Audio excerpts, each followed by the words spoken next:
Bonjour à tous et bienvenue à cette webconférence Appsi Cyborg où nous allons vous présenter aujourd'hui des cas concrets autour de la digitalisation des processus. Nous allons passer une petite heure ensemble. Cette session va être animée par David Laferre, directeur du Conseil et de la transformation numérique. Donc, tout au long de cette session, vous allez pouvoir nous poser vos questions sur le bandeau qui se trouve à droite de votre écran et nous y reviendrons en fin de conférence. Alors, avant d'entrer dans le vif du sujet qui nous intéresse cet après-midi, quelques chiffres sur Appsi Cyborg. Donc, Appsi Cyborg, c'est plus de 30 ans d'expertise au service de nos 3300 clients. Nous avons enregistré l'année dernière donc un chiffre d'affaires de 64 millions d'euros et nous comptons un peu plus de 500 collaborateurs. Appsi Cyborg est présent un peu partout en France puisque nous avons 15 agences, à savoir 13 en France et 2 à l'international. Appsi Cyborg, c'est aussi 3 domaines d'expertise, orientés sur toute la partie logiciel de gestion, paye, ERP et CRM, la partie reporting et le décisionnel, ainsi que toute la partie hébergement, service manager et sécurité. Enfin, Appsi Cyborg, c'est surtout et aussi une dimension de conseil, puisque nous pouvons vous accompagner dans l'élaboration de vos projets et surtout dans votre transformation numérique, donc le sujet qui nous intéresse aujourd'hui. Et sans transition, je vais laisser la parole à David. Bonjour David. Bonjour Charlotte, merci pour cette introduction.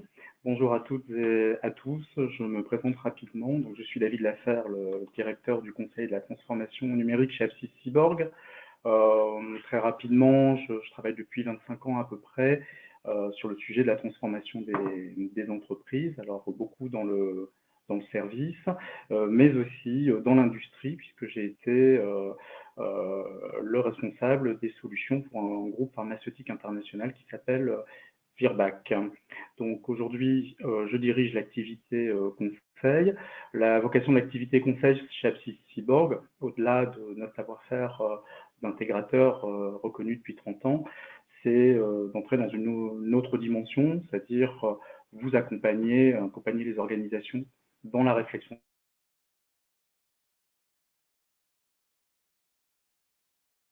stratégique, soit en amont justement de ces projets, mais dans leur déroulement également pour qu'ils soient un plein succès et avec une recherche de valeur. On essaye de vous aider à apporter via ces projets de systèmes d'information. Et puis enfin, notre rôle chez Appsi Cyborg, c'est de guider les organisations dans leur appropriation de l'innovation digitale, qui est notre sujet d'aujourd'hui. Alors très rapidement, notre expertise, elle se décline dans 4 types de missions. On fait des missions de cadrage en amont des projets pour vous aider soit à définir votre stratégie, soit à définir les processus cibles qui vont vous permettre de progresser, de créer de la valeur. Donc ça répond aux questions, avant de me lancer dans un projet, qu'est-ce que je dois mettre en place, quelle est ma cible métier, et puis de quelle technologie je vais avoir besoin pour réaliser ce projet de transformation. On vous aide dans le choix des solutions, une fois qu'on a défini ce qu'il fallait mettre en place, et puis on vous accompagne également dans des missions de pilotage pour la mise en œuvre de cette ou de ces solutions, on vous aide à réussir votre projet. Enfin, on intervient également après la phase projet sur des solutions qui sont déjà mises en place pour essayer justement de les améliorer, de les augmenter et d'optimiser encore les processus via des processus métiers et également des briques technologiques qui vont venir augmenter la possibilité de vos solutions en place. Donc le sujet d'aujourd'hui, c'est de vous présenter quelques exemples concrets de ce qu'on peut faire en termes de digitalisation. Donc la digitalisation, c'est un sujet très vaste dont vous entendez parler tous les jours depuis quelques années maintenant, depuis longtemps, c'est plus un sujet nouveau. Donc c'est quelque chose qui peut sembler assez abstrait, lointain, technologique, mais ce que je vais essayer de vous montrer aujourd'hui, c'est que ça peut être des choses très concrètes et assez simples et qui peuvent vous apporter des améliorations immédiates dans leur mise en application. Alors, très rapidement, je ne vais pas vous faire un cours sur la digitalisation, justement. Il s'agit d'un ensemble de technologies. Donc, on a l'informatique que vous connaissez bien, infrastructure, des solutions logicielles. On a une dimension qui est assez nouvelle depuis une dizaine d'années, on va dire, qui est la dimension sociale, l'interaction entre les individus de manière instantanée via tout un tas d'outils. On a quelque chose qui existait déjà dans l'informatique, mais qui a pris une autre dimension, qui est la gestion de la data. Qu'est-ce que je fais des données numériques? Comment je les exploite? Comment je les utilise? Comment je les comprends? Les objets connectés qui sont partout, hein, ça va de votre téléphone à votre réfrigérateur aujourd'hui, ou à des capteurs qui sont sur du matériel agricole comme des moissonneuses-batteuses. Donc les objets connectés sont légion et ça ne va pas s'arrêter. Et enfin, toutes les technologies d'intelligence artificielle qui vont être capables, par des processus cognitifs et de l'auto-apprentissage, de vous proposer, de brasser beaucoup d'informations et de vous proposer des éléments de par des calculs et des algorithmes. Voilà, donc ça c'est un ensemble de technologies, donc c'est ça la digitalisation. Et pourquoi faire? Cette digitalisation, cet ensemble de technologies, il est là pour transformer les entreprises, pour aider à transformer les entreprises. Alors, dans quelle dimension, sur quel axe on va transformer les entreprises? Un des premiers éléments, c'est l'efficience. C'est-à-dire qu'on va utiliser ces technologies pour, on appelait ça la productivité il y a quelques années, essayer d'optimiser le déroulement des tâches et des fonctions qui existent au sein de votre entreprise. Donc ça, c'est l'efficience, mais ces technologies peuvent y contribuer. Un élément qui est important, qu'on ne détache pas souvent, mais qui pour moi est essentiel pour les entreprises, surtout les entreprises en croissance ou dans un monde économique plein d'opportunités et de menaces, c'est l'agilité, c'est-à-dire votre capacité à changer de pied, à vous adapter à une nouvelle situation, à aller conquérir à de nouvelles demandes de vos clients, à aller conquérir de nouveaux marchés ou de subir de nouvelles contraintes. Donc c'est la capacité à manœuvrer pour être en phase avec les opportunités, les menaces qui vous entourent. Autre axe, à quoi on peut utiliser ces technologies? Créer de la valeur, c'est-à-dire on va faire la même chose mais avec des coûts plus bas, parce que les technologies vont vous permettre de remplacer d'anciennes technologies ou des formats qui sont analogiques et chers par des processus dématérialisés qui sont moins chers. Ça, c'est le côté coût. Et puis, ils vont, sur votre business traditionnel, vous aider à augmenter vos revenus en ayant des approches plus personnalisées, plus ciblées auprès de vos clients, par exemple, et en augmentant aussi le panier ou ce qu'on appelle le cross-selling, c'est-à-dire la gamme des biens et des services que vous pouvez vendre à vos clients. Et enfin, et c'est peut-être la plus difficile, le cas le plus difficile à mettre en œuvre, c'est la rupture, c'est-à-dire qu'on va changer de business model, on va vendre, proposer un service, proposer autre chose grâce à ces technologies. Donc voilà une définition rapide de la digitalisation pour, on va dire, planter le décor. Je reprends ce qu'on avait en bas, donc l'efficience, l'agilité, la création de valeur et la rupture. Ce dont on va parler aujourd'hui, et puisqu'on va essayer de vous donner une approche pragmatique de mise en œuvre de la digitalisation, on va commencer par vous parler de l'efficience. Parce que l'efficience, c'est le premier niveau, je dirais, le niveau le plus accessible en termes de mise en œuvre de digitalisation. De quoi s'agit-il? On va travailler, quand on parle d'améliorer l'efficience au sein des entreprises, ou des organisations d'ailleurs, il y a une dimension de dématérialisation, c'est-à-dire qu'on va transformer de l'information qui est soit analogique, c'est-à-dire sur papier, soit informelle, en information numérique, donc plus accessible et qu'on peut travailler. Donc ça, c'est l'aspect dématérialisation. Un autre aspect pour améliorer l'efficience, c'est améliorer la faculté des collaborateurs ou d'éléments externes comme les clients, les fournisseurs, les partenaires, à travailler ensemble de manière plus efficace et de manière plus facile. Un autre aspect de l'efficience, et ça, ça va vous paraître une évidence, c'est l'automatisation. On attend depuis le début de l'informatique de ces technologies qu'elles automatisent certains processus pour gagner du temps et de la capacité à absorber des volumes.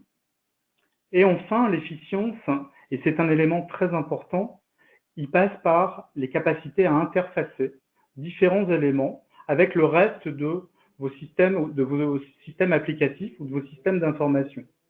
C'est-à-dire que si vous n'êtes pas en mesure de bien interfacer à un moment donné les données que vous créez par la collaboration, la dématérialisation, l'automatisation, ben vous allez avoir une rupture finalement dans vos processus et vous allez perdre une grande partie du gain que vous aurez obtenu par cette optimisation. Donc, la recherche d'efficience, ça passe bien par ces 4 dimensions: dématérialiser, développer la collaboration, automatiser les processus et avoir un système complètement interfacé pour qu'il n'y ait pas de rupture dans le flux d'informations. Alors pourquoi je vous ai dit qu'on va la bonne démarche, alors après vous pouvez avoir, c'est pas une vérité absolue, vous pouvez aller chercher de l'agilité, avoir des idées sur la création de valeur, avoir des idées de rupture, mais le plus facile à mettre en œuvre, c'est l'efficience. Parce que la principale caractéristique de l'efficience, c'est qu'on travaille principalement sur des fonctions internes. Donc, c'est des choses qui sont faciles à manipuler et qu'on maîtrise. On maîtrise son organisation, on maîtrise ses processus internes. Je dirais également que c'est sur ces sujets-là que les technologies sont les plus matures. Aujourd'hui, mettre en place ce dont je vais vous parler par la suite, c'est pas de la révolution digitale. C'est des choses qui sont en place depuis des années, qui se sont améliorées, qui continuent à s'améliorer, à être de plus en plus innovantes et performantes, mais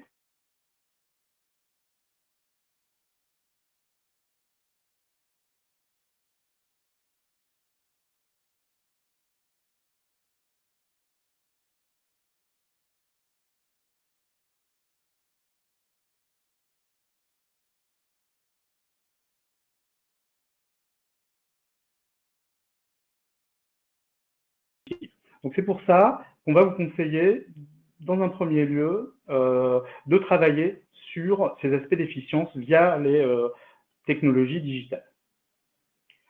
Alors, comment on va mettre en œuvre la digitalisation?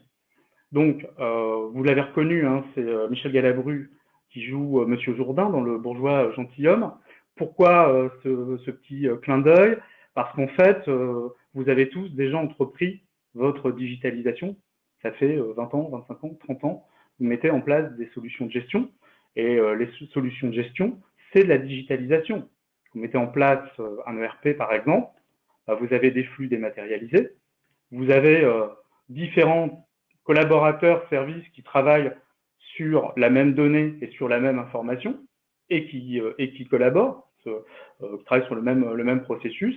On attend beaucoup, par exemple, d'un ERP ou d'une solution de gestion, d'un CRM aussi, de beaucoup d'automatisation. Et puis, généralement, il n'est pas laissé comme un bloc au milieu de rien. C'est-à-dire qu'on a déjà construit des interfaces autour de cette solution. Donc, vous avez commencé votre digitalisation et depuis longtemps. Alors, pourquoi on parle tellement de digitalisation aujourd'hui? C'est parce qu'il y a une accélération de la technologie, il y a une accélération de l'étendue des possibilités, et puis la philosophie d'intégration a changé. Donc, c'est ça qui change. On avait des solutions avant qui digitalisaient en partie l'entreprise. Aujourd'hui, il y a beaucoup plus de possibilités et c'est ça qu'il faut chercher à mettre en œuvre pour vraiment aller rechercher les gains qui peuvent être apportés par ces technologies. Donc, l'approche qu'on vous conseille, c'est d'être pragmatique et efficace. Donc, je repars de mon ERP qui était un petit peu en silo avec quelques interfaces, un peu de données qu'il envoyait pour vous faire des tableaux de bord et des indicateurs. Il fallait construire interface par interface. Vos ERP ou vos solutions de gestion, elles ont évolué depuis un certain nombre d'années. Aujourd'hui, elles sont au centre d'un nuage avec des capteurs qui vont permettre d'attraper de l'information ou d'aller porter de l'information pour que d'autres solutions aillent les attraper. Vous connaissez ces termes, on parle d'API pour les interfaces programmes, On parle d'ETL pour construire des flux où on transforme la donnée. On parle de web service pour la mise à disposition de messages avec de la donnée un peu déstructurée. Donc, tous ces éléments, c'est des technologies qui ne sont pas nouvelles, qui existent, et donc votre ERP, il a grandi, il a changé. Et l'approche qu'on vous conseille sur la digitalisation, donc sur ces solutions de gestion classiques, c'est d'aller progressivement installer des solutions de digitalisation qui vont être intégrées à votre système d'information. Et donc, petit à petit, sur des points précis, des processus précis, prendre des briques technologiques qui vont venir enrichir votre univers digital et vous apporter des gains. Et c'est cette approche-là que l'on préconise et qu'on vous propose. Pourquoi? Parce qu'elle est progressive, parce qu'elle est accessible aux entreprises de toute taille. Vous n'êtes pas obligé de faire une révolution digitale, un projet très coûteux, très ambitieux, avec beaucoup de risques, de vous lancer là-dedans. Quand vous êtes une entreprise de taille moyenne, vous pouvez progressivement mettre en place les choses à votre rythme, constater les gains et puis le faire en toute sécurité. Ce qu'on préconise, c'est d'avoir une approche métier, c'est-à-dire, plutôt que de mettre en place de la technologie, c'est d'identifier chez vous les processus métiers sur lesquels il y a des gains potentiels et de faire des opérations ciblées sur ces processus-là.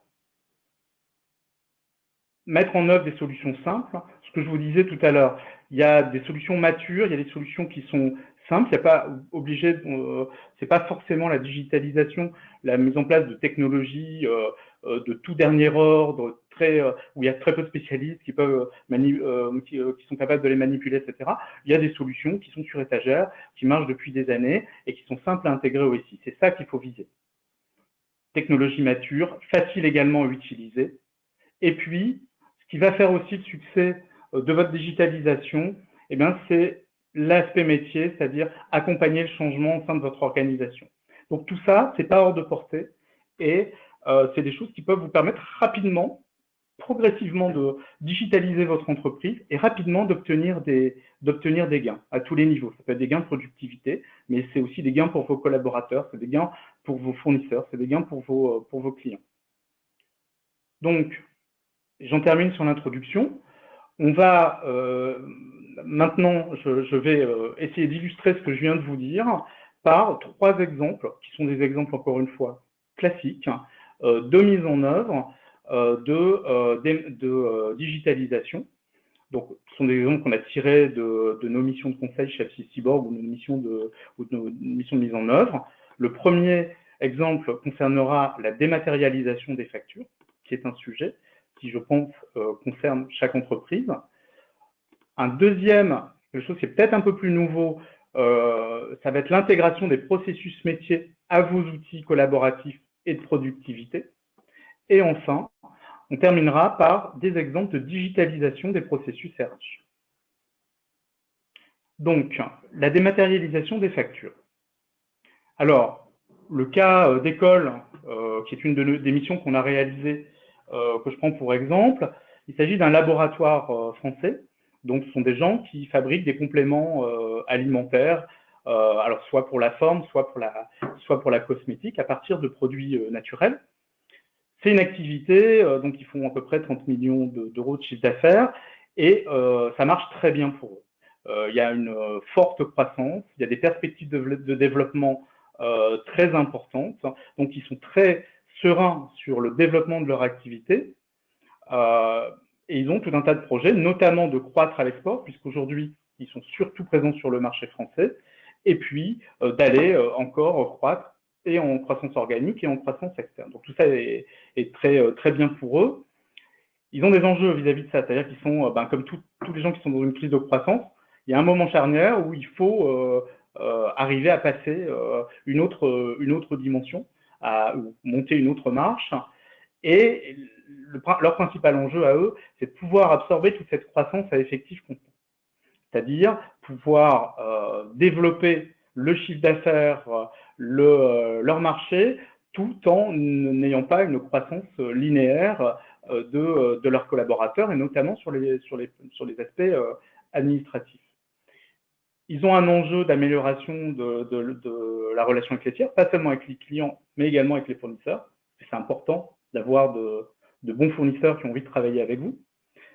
Et puis, il y a cette idée, aujourd'hui, l'entreprise, elle a beaucoup progressé en termes de volume, de chiffre d'affaires, mais on sent que y a beaucoup, les collaborateurs sont très engagés, très contents de travailler pour leur entreprise, ils donnent beaucoup, mais on voit qu'on commence à craquer un peu au niveau des capacités. Ça, c'est un premier constat. Et l'autre constat, c'est que les gens, ils font de plus en plus de travail administratif et fastidieux, ce qui, d'une part, les use un peu, et d'autre part, fait qu'on n'emploie pas ces gens-là à faire des choses plus intéressantes et à plus forte valeur ajoutée pour l'entreprise dans leur domaine de compétences. Donc, cette entreprise a fait appel à nous dans l'idée d'installer un ERP. Ils se sont rendus compte et ils ont eu dans l'idée de se dire on en va grandir, et pour résoudre tout ça, il faut qu'on ait une solution de gestion un peu costaud, mais ils ne savaient pas vraiment par quel bout prendre le sujet, puis ils ne savaient pas comment ils allaient travailler avec. Donc, ils nous ont demandé de dessiner des nouveaux processus qui allaient être mis en œuvre dans l'ERP. Alors, si on prend la partie document entrant, c'est-à-dire les factures fournisseurs, les constats qu'on peut faire, c'est on a des factures qui arrivent, c'est un travail manuel et fastidieux pour tout le monde. C'est des circuits papier. Alors même les documents qui entrent sous forme de PDF, on les réimprime pour qu'ils rentrent dans le circuit papier. Donc vous voyez la photocopieuse, on fait plein de photocopies parce que tout le monde veut garder un exemplaire de la facture. On a quand même un peu d'informatique, on suit sur Excel pour faire les pointages des factures qui sont parties, qui sont pas revenues. On saisit dans la comptabilité qu'une fois qu'on a fait tout le processus, et puis les temps sont beaucoup trop longs parce que ces circuits papier, il faut que la personne soit là, il faut qu'elle soit disponible, qu'elle ait le temps de regarder. Quand il s'agit de montants importants, c'est le directeur général qui signe et il n'est jamais là. Et donc, les fournisseurs ne sont pas contents parce que on les paye trop tard pour des raisons administratives. Et puis, comme je le disais, on sent qu'on est aux limites. C'est-à-dire que les gens très volontaires qui font tout ça vont pas pouvoir absorber beaucoup plus de charges de travail. Alors, j'ai pris l'exemple de cette entreprise-là, mais le constat pourrait être le même dans beaucoup d'autres entreprises, parce que quand on nous demande de définir les processus, 8 cas sur 10, on est dans cette situation-là, on a encore des processus très papier, qui ont tenu, qui tiennent, mais qui aujourd'hui sont obsolètes et handicapent l'entreprise. Donc, la réponse qu'on a donnée, on a redessiné le flux de facture, et la réponse qu'on a donnée, c'est la mise en place d'un processus dématérialisé. Donc, qu'est-ce qu'on va faire? On va scanner la facture dès qu'elle arrive dans l'entreprise. Les informations vont être reconnues. On va envoyer, d'une part, ces factures et les écritures comptables correspondantes dans l'ERP automatiquement, sans saisie. Et dès que la facture arrive dans l'entreprise, on va dématérialiser cette facture, la mettre à disposition des différents acteurs et entrer dans un workflow, c'est-à-dire un circuit dématérialisé de validation du paiement de cette facture. Qui dit matérialisé dit je peux le faire n'importe quand, de n'importe où. J'ai des notifications qui m'alertent que je n'ai pas validé. Et puis, tout ça me permet de ne plus gérer à la main des pointages, mais d'avoir un suivi dans un petit tableau de bord qui est mis à disposition. Donc, on efface beaucoup déjà plus de flux papier, beaucoup de manipulations, et puis on automatise certains process. Donc, on va reconnaître les briques dont je parlais tout à l'heure, un aspect dématérialisation, un aspect collaboratif avec le circuit de workflow, des automatismes à différents niveaux pour produire de l'information, et enfin, des interfaces qui vont permettre à tout ce processus de dématérialisation de parler avec mon logiciel de gestion. Et donc, les briques complémentaires qu'on va mettre en place, on va mettre en place une gestion électronique de documents, une lecture automatique des informations pour comprendre ce qu'il y a sur la facture. Il ne s'agit pas juste de stocker une image de la facture, mais de la décrypter automatiquement. On va mettre en place une brique de workflow, c'est-à-dire un processus dématérialisé alors, là pour le coup de validation, et puis une brique d'interface avec le système d'information. La dématérialisation, vous l'avez compris, c'est pas juste, alors j'ai fait exprès de mettre un dessin qui avait l'air un peu vieillot, c'est pas juste transformer du papier en une image numérique. En fait, si on veut réussir sa dématérialisation des documents entrants, on a différentes sources. On va avoir du papier qu'on va pouvoir scanner, on va avoir des documents qui sont déjà scannés, on va dire, hein, des PDF, et puis on va avoir des flux dématérialisés, ce qui permet pour les fournisseurs qui pratiquent ce genre de communication et d'édition de leurs factures, de pouvoir intégrer directement ce qu'ils nous envoient sans avoir à reconstituer la facture. Et les 4 briques indispensables, c'est pouvoir lire et décrypter les documents. C'est bien sûr une gestion électronique de documents, donc un stockage dématérialisé avec un accès collaboratif, du workflow, vous l'avez compris, et des interfaces. Donc, quand on met en place la dématérialisation des documents entrants, voilà les 4 briques nécessaires pour qu'on ait vraiment un flux optimisé. Les bénéfices, bon, on l'a compris, ça va diminuer les coûts, ça va automatiser, on va avoir un meilleur suivi des documents, on va améliorer la relation avec les tiers, développer l'image. Et puis, il y a un élément important, c'est la QVT, la qualité de vie au travail. C'est-à-dire que c'est bénéfique pour l'entreprise, c'est bénéfique pour les fournisseurs, mais c'est également bénéfique pour les collaborateurs qui vont détourner de tâches fastidieuses pour pouvoir se concentrer sur d'autres tâches à plus forte valeur ajoutée et plus intéressantes pour eux. Alors, la réponse qu'on a chez FC Cyborg et ce qu'on met en place dans le cas que j'ai évoqué, c'est une solution qui s'appelle iFacto, donc qui regroupe les 4 briques que vous voyez au bas de la présentation. Et ce qu'il y a bien, donc déjà ça fait le travail hein, de gestion de la dématérialisation. Et cette solution, elle est nativement connectée à vos solutions Sage et à vos solutions Microsoft, ce qui fait qu'il n'y a pas de travail d'interface à faire. Il faut se concentrer sur la partie dématérialisation proprement dit, et puis brancher directement sur vos solutions. Alors on a parlé des documents entrants. Il y avait, alors c'est la même entreprise, il y a les documents sortants.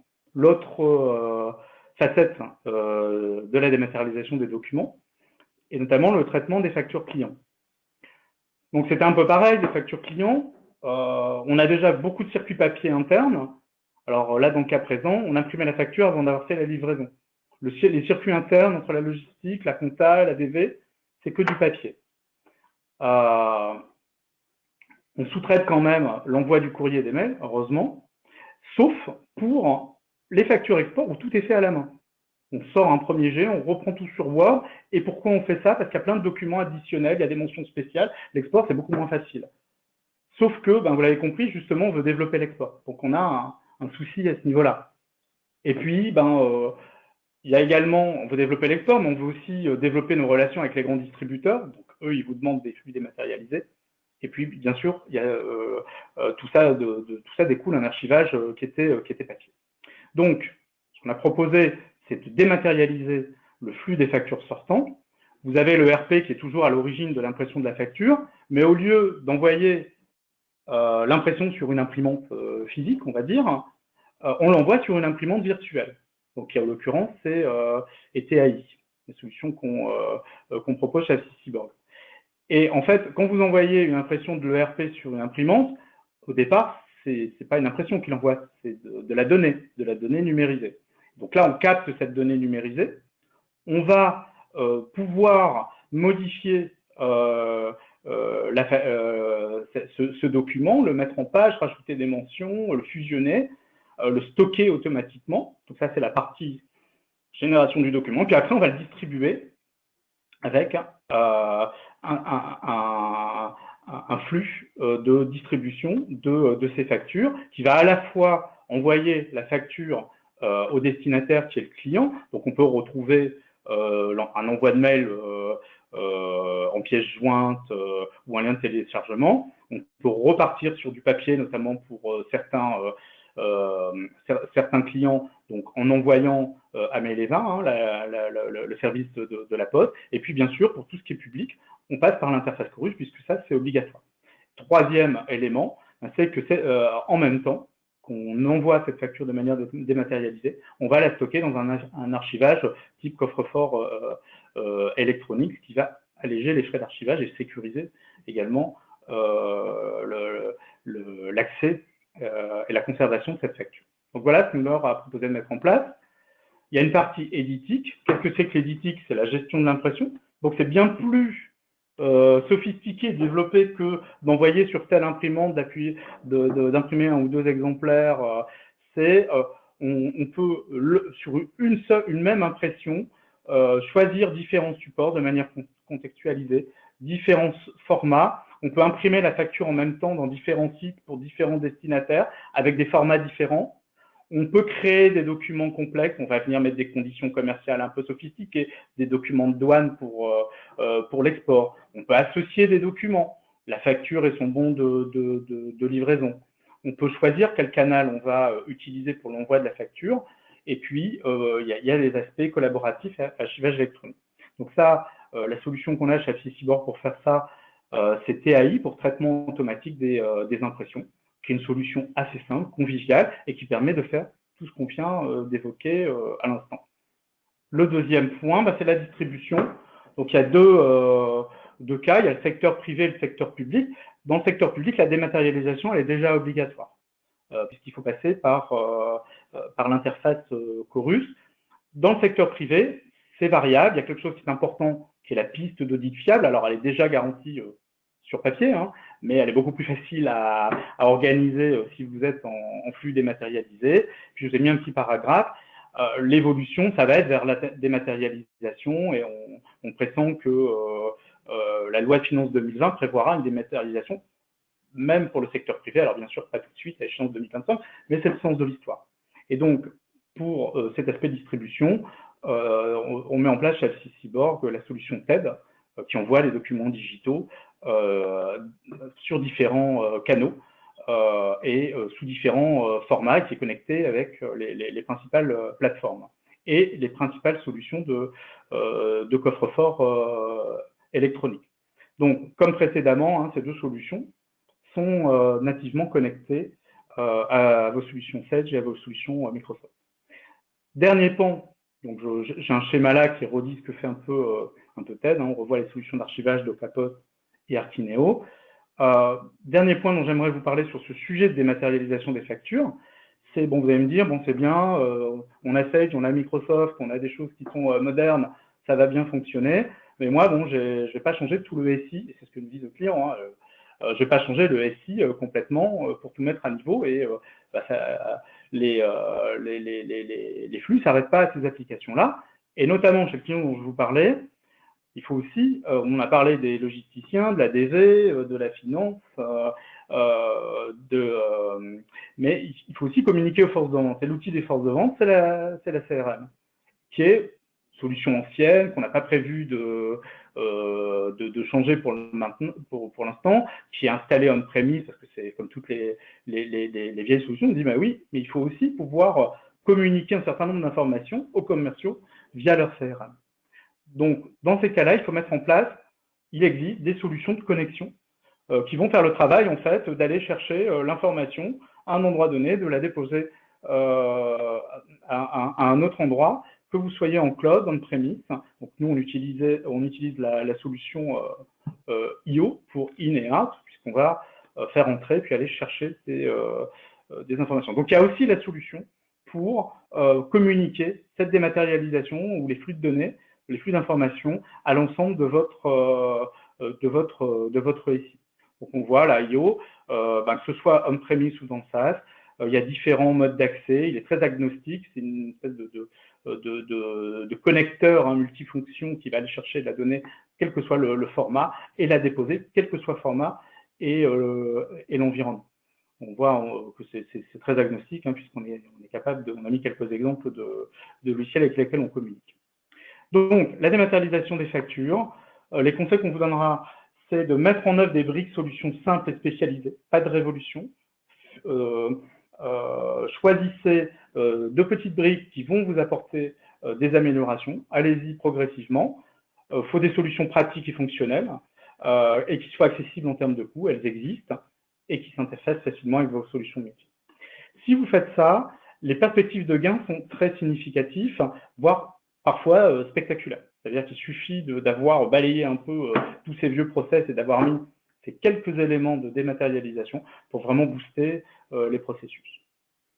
On va passer à un autre sujet qui est l'intégration des métiers aux outils collaboratifs et de productivité. Donc, on prend un autre cas d'école, on change de sujet, puisqu'on va parler d'un traiteur pour entreprise, donc qui est une entreprise beaucoup plus petite, qui fait 6 millions d'euros de chiffre d'affaires, qui livre des plateaux repas, enfin qui est traiteur pour entreprise, donc c'est du B2B, et notamment dans ces activités, donc il y a de la livraison de plateaux, mais il y a une partie événementielle, donc c'est un produit beaucoup plus sophistiqué, puisque on va avoir du service, de la vaisselle, des animations, des choses comme ça. Il ne s'agit plus juste de livrer des plateaux. Donc eux aussi sont en croissance, et puis ils comptent beaucoup sur le développement de cette activité événementielle, et puis ils essayent aussi de se diversifier sur d'autres créneaux.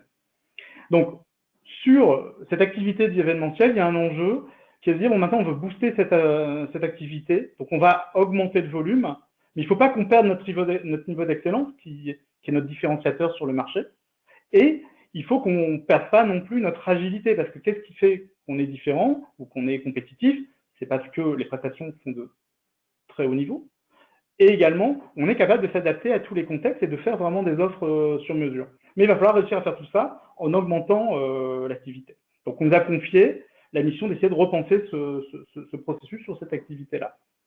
Alors, ce qu'on peut dire quand on arrive, c'est qu'on est au niveau de qualité attendu. Il n'y a pas de problème.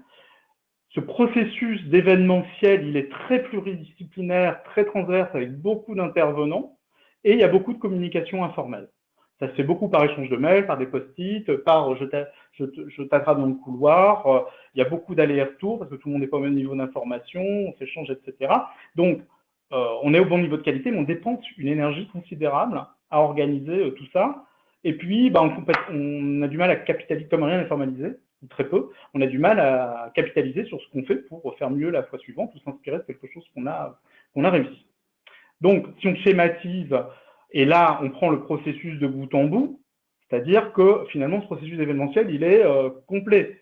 On part de la détection d'un projet chez un client ou d'un besoin chez un client, on va gérer toute la partie opportunité qui est conjointe au fait de construire petit à petit la proposition et le devis, avec plein d'éléments, vous l'avez compris. Et puis, après, on va passer dans quelque chose qui est plus de l'ERP, on va gérer la commande, on va gérer la production derrière, donc il y a une production de consommables et de traiteurs et plus du service derrière. Puis il y a les aspects, parce qu'on n'est pas allé au bout du bout, tant qu'on n'a pas facturé et encaissé la prestation. Et puis, vous le voyez, on a tout un tas de parties prenantes ou d'intervenants sur ce processus. Tout le monde travaille ensemble du début quasiment jusqu'à la fin. Et puis, on a également des sous-traitants, c'est-à-dire des gens externes à l'entreprise. Donc, on a un niveau d'information qui est assez informel jusqu'à la commande, et puis, on va dire semi-informatisé par la suite. Il y a des éléments qui sont informatisés et d'autres, comme la production, qui ne sont pas du tout. Alors, face à cette situation, qu'est-ce qu'on a proposé? On dit, en fait, un événement pour vous, c'est un projet. Il faut que vous arriviez à travailler en mode projet. Il faut que vous puissiez vous partager des documents. Il faut que vous ayez un espace dédié à ce projet. Il faut que vous puissiez un peu industrialiser les tâches pour que chacun sache ce qu'il a à faire et qu'on sache ce que chacun a fait ou pas dans le processus, donc sous forme d'un workflow, qu'on puisse vous alerter, vous donner de l'information, tu as ça à faire, j'ai besoin de ci, j'ai besoin de ça, que bien sûr ça soit connecté à tout ce qu'on a l'habitude d'utiliser, et puis que tous les intervenants puissent y accéder. C'est-à-dire que souvent vous avez la directrice artistique, par exemple, je la connais bien, elle a assez peu d'appétence pour l'informatique en général, et encore moins pour les solutions de gestion. Par contre, tout ce qui est smartphone, etc., ça lui plaît beaucoup. Donc, c'est pas quelqu'un qu'on va faire entrer dans un ERP ou même dans un CRM. Mais il faut qu'elle puisse, elle, contribuer malgré tout au projet. Et tout ça avec de la convivialité, de la mobilité pour que ce soit pratique et simple et que les gens aient envie de l'utiliser. Donc, ce qu'on a mis, la préconisation, parce que le projet est en cours de mise en œuvre, c'est de dire on va utiliser l'application collaborative Teams. Et on va dire qu'un canal Teams, c'est un projet d'événement. Alors bien sûr, on va structurer un peu en mettant des outils, un outil ERP, un outil CRM, pour quand même informatiser cette chaîne de valeur. Bon, ça, c'est pas de la digitalisation, c'est de la digitalisation classique, on va dire. Ce qui est un peu différent, c'est qu'on va faire au sein de notre canal Teams, utiliser tout ce que les gens utilisent d'habitude, les boîtes mail, la bureautique. Ici, ce que vous voyez aussi, c'est SharePoint pour la partage des documents. On va mettre en place des workflows et puis on pourra à l'avenir mettre en place des tableaux de bord ou même de petites applications mobiles si ça peut également apporter quelque chose. Et bien sûr, tout ça, c'est accessible de n'importe où, sur n'importe quel format. C'est beau, c'est convivial. En fait, ces éléments-là, vous les avez déjà chez vous. On a ici l'écosystème Microsoft qui s'y prête très bien. On va reconnaître des fonctions CRM, des fonctions ERP, et puis tout ça est parfaitement intégré et avec les environnements collaboratifs, et puis ce qu'on appelle la Power Platform qui permet d'aller plus loin dans la personnalisation de processus. Et tout ça, on se passe quelques écrans, on voit par exemple qu'on est dans Microsoft Teams et qu'on est en train de travailler dans les applications. Donc je vais être à la fois sur mon CRM ou en ERP, mais je vais pouvoir dialoguer avec des gens via le chat de Teams. Je vais pouvoir stocker des documents, non pas dans mes applications, mais dans un environnement partagé. Comme ça, et les gens qui auront accès à l'application, et les gens qui n'ont pas accès, qui n'ont accès qu'à Teams, peuvent venir travailler ces documents. Je vais pouvoir intégrer directement dans Teams, je suis dans mon projet, je peux accéder à mes applications en fonctionnel. Donc tout ça est complètement encapsulé et c'est ça qui va faire la force de la collaboration autour du projet. Des outils de gestion portés par les processus et puis des outils que vous avez l'habitude d'utiliser dans le cadre de vos outils collaboratifs et productifs. On voit qu'on va partager donc du SharePoint, donc on va avoir accès au SharePoint depuis les applications ou directement via SharePoint, ce qui encore permet à des collaborateurs qui n'ont pas accès à l'application d'aller travailler les documents et de les enrichir et de les consulter. Et puis, très intéressant, c'est la synchronisation entre Outlook et les tâches, les activités qui vont être liées à ce projet. Donc, tout est synchronisé. Que je sois d'un environnement à l'autre, je vois le reste. Et vous voyez ici sur l'écran du haut que je peux directement, depuis ma boîte mail, ouvrir des fenêtres applicatives qui vont me permettre de traiter une opportunité ou de traiter une facture ou quoi que ce soit. Je n'ai pas besoin de changer d'environnement. Et c'est ça l'intégration. C'est-à-dire que c'est des outils qu'on utilise tous les jours et qui vont vous permettre finalement de dynamiser la relation, la collaboration, les échanges. Alors, je vous ai parlé de Microsoft, mais on voit qu'on a à peu près la même configuration sur Sage Cloud, une solution Sage, où voilà, le cœur n'est pas le même, mais les annexes se ressemblent beaucoup, et donc on peut réaliser ce que je viens de vous montrer également à partir de Sage. Comment réussir cette intégration aux éléments collaboratifs? Pensez à vos processus de bout en bout.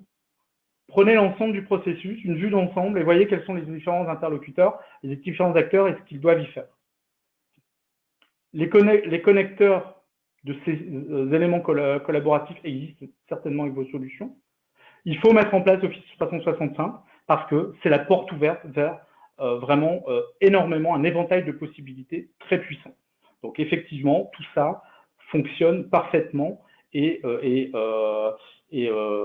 extrêmement développé avec Office 365. Donc la première brique qu'il faut mettre, c'est celle-là, et puis vous verrez que ça se connecte assez facilement avec vos solutions.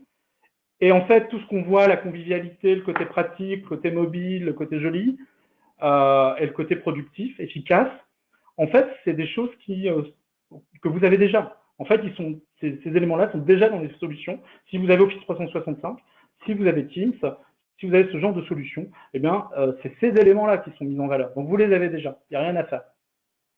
Et on voit d'expérience que la mise en place de processus métiers intégrés à des processus collaboratifs, c'est un vecteur très fort de conduite du changement. Les gens ont envie de l'utiliser, ils trouvent ça pratique, ils ont envie de travailler sur la solution, et ça permet de pouvoir mettre en place des processus un peu plus organisés avec la bonne volonté des collaborateurs. Dernier cas, la digitalisation des processus RH. On aurait pu prendre n'importe quel type d'entreprise. On a pris, parce que c'était très significatif, un cas qu'on a pu faire chez une société de conseil. Donc, eux, ils font de la prestation, ils ont des consultants qui sont tout à fait nomades. Et puis, également, bah voilà, leur capital, leur richesse, c'est l'expertise de leurs collaborateurs. Donc, un enjeu RH hyper important. Et la RH, il y a beaucoup d'administratifs. L'idée, les enjeux pour eux, c'est de pouvoir dynamiser la fonction RH, c'est-à-dire en faire un véritable outil de développement pour l'entreprise, développement des talents, développement du bien-être des collaborateurs. C'est de pouvoir, pour leur croissance, maintenir leur recrutement. Et puis, il ne s'agit pas seulement de recruter, c'est de pouvoir retenir les collaborateurs et de pouvoir leur offrir des perspectives de développement. Et puis, également, dans cette idée de contribuer à la valeur de l'entreprise, développer la collaboration entre les managers opérationnels et la RH. Donc, ils nous ont demandé une espèce d'état de l'art sur ce qui se faisait, et puis, dans leur contexte, qu'on pouvait proposer. Je vais aller vite sur les constats, vous les connaissez, on a tous connu ce genre de situation où finalement l'information elle est un peu partout dans des dossiers, il n'y a pas d'information ni synthétisée ni centralisée, donc des formats Excel. Les processus, c'est beaucoup d'échanges de mails. Et puis, on a des processus assez fastidieux, comme par exemple la gestion des notes de frais, qui est un travail administratif lourd pour chacun. Donc, nous, ce qu'on leur a proposé, c'est de la mise en œuvre progressive, c'est-à-dire toujours module par module, d'une solution SIRH que j'ai qualifiée de 2.0, parce qu'elle est moderne, elle utilise des outils modernes. Donc, on a proposé, alors, ils ont quasiment tout mis en œuvre aujourd'hui, je ne crois pas la suivi des temps encore, les différents modules qui leur seraient utiles, la gestion des congés, la gestion des notes de frais, la gestion du dossier RH, des entretiens, de l'intégration, etc., la fiche de paye dématérialisée, puis un suivi des temps. Bien sûr, tout ça est intégré au même endroit et communique.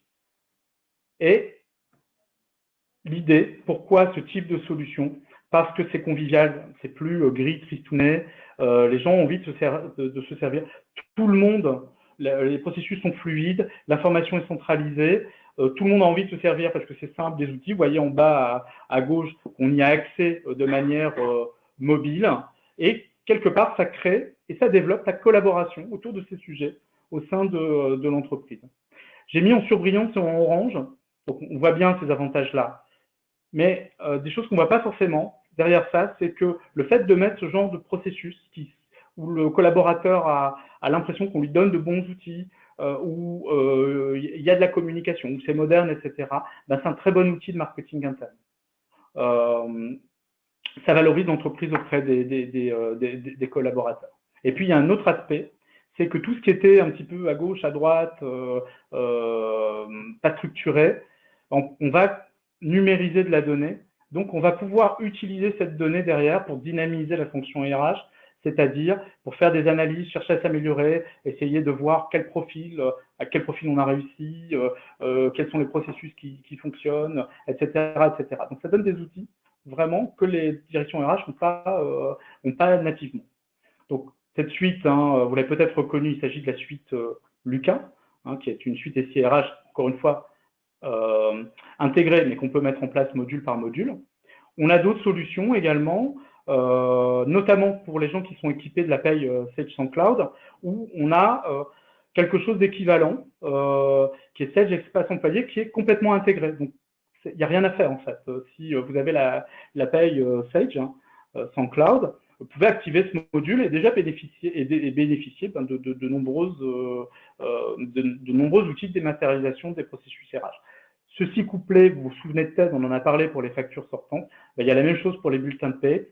Le gros point fort de TED, c'est que le collaborateur il va pouvoir choisir vers quel endroit quel format on va diriger son bulletin de paie. Par exemple, s'il a un coffre-fort personnel chez Digipost, il peut demander à ce qu'on envoie son bulletin de paie directement là-bas. Ça, TED le fait. Donc, on peut très rapidement, quand on a Sage, mettre en place ces solutions-là et bénéficier tout de suite de tous ces avantages. On a parlé de Lucas, donc une suite plus complète, hein, et puis une solution qu'on a également qui s'appelle As You Need, qui permet pour les gens qui ont la PI7 par exemple, de pouvoir avoir ce type de fonctionnalité.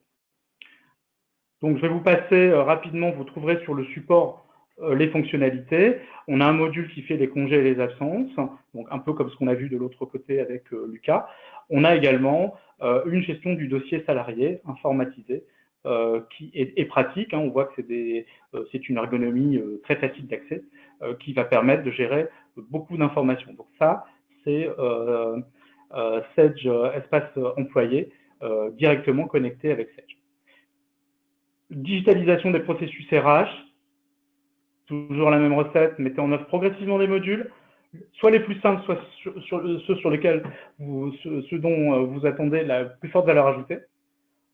Les solutions, aujourd'hui, n'ayez pas peur de ces solutions. Il y a plein de solutions simples et modernes, et notamment celles qu'on a choisies chez AppSyBorg, qui nous semblent les plus intéressantes, hein. C'est notamment celles qu'on utilise pour nos propres collaborateurs. Comme vous l'avez vu, certaines sont déjà intégrées à vos solutions.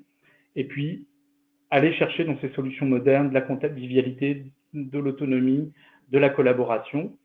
Et dans la philosophie, utilisez ce SIRH comme vecteur de la dynamisation des fonctions, de la fonction RH. Ce n'est pas seulement dématérialiser, automatiser des process, c'est donner des outils à votre direction des ressources humaines pour avoir une action très forte et un vrai impact sur le développement de l'entreprise. Je résume ici hein, les différents. Donc, on a les activités traditionnelles d'AppSyBorg au centre, et le conseil en transverse. On va avoir des solutions de flux entrants, qu'on vous a présenté, solutions de flux sortants, puis au cœur de tout ça, l'intégration des solutions collaboratives. Voilà, j'en ai fini de la présentation. J'ai un peu débordé. J'attends maintenant peut-être des questions, Charlotte, qui ont été posées durant le... Merci David pour cette présentation. Alors nous avons une première question. Donc, vous nous conseillez une approche modulaire avec plusieurs petits modules, mais est-ce qu'au final, le coût de la solution complète n'est pas lourde pour une entreprise de taille moyenne? Alors, la réponse est non, parce que en fait, il ne faut pas voir cette approche en termes de coût, mais en termes de gains. Et à chaque fois qu'on fait un pas, c'est-à-dire qu'on met en place l'un des modules ou une partie de la solution, en regard, on va attendre un gain par l'amélioration du processus, et c'est souvent des gains d'efficience, donc de productivité. Donc à chaque fois qu'on va mettre en place l'un des modules, on a en face normalement un retour sur investissement qui est assez rapide, voire quasi immédiat. Donc la somme finalement des modules fera une somme de gains à la fin. Merci. Alors, nouvelle question. Donc, aurons-nous le support à la fin du webinaire? Donc, je vais me permettre de répondre. Oui. La réponse est oui. Donc, effectivement, nous vous enverrons le support de présentation au plus tard sous 48 heures. Alors, une nouvelle question que je vais me permettre aussi de prendre. Donc, existe-t-il une présentation du logiciel eFacto? Donc, effectivement, nous avons une présentation qui a été faite au mois de février, début février, ouais, c'est ça, qui est disponible directement sur notre chaîne YouTube. Donc, n'hésitez pas à aller sur la chaîne YouTube AppSyBorg et vous retrouverez donc non seulement une présentation de la solution eFacto, mais aussi tous les sujets de webinaire que nous avons pu avoir ces derniers mois autour des solutions Sage et Microsoft. Donc, on me dit pas de questions, présentation très claire, merci. Merci. Merci à vous. Voilà, je vous laisse encore une petite minute hein, si vous avez besoin d'éclaircissement ou d'informations complémentaires, mais bon, il semble que pour tout le monde, c'était assez clair.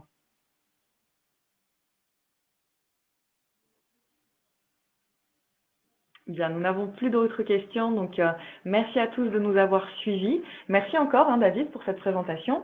Merci beaucoup, et puis bonne fin de journée. Et à bientôt. À bientôt, merci beaucoup. Bonne journée, au revoir. Au revoir.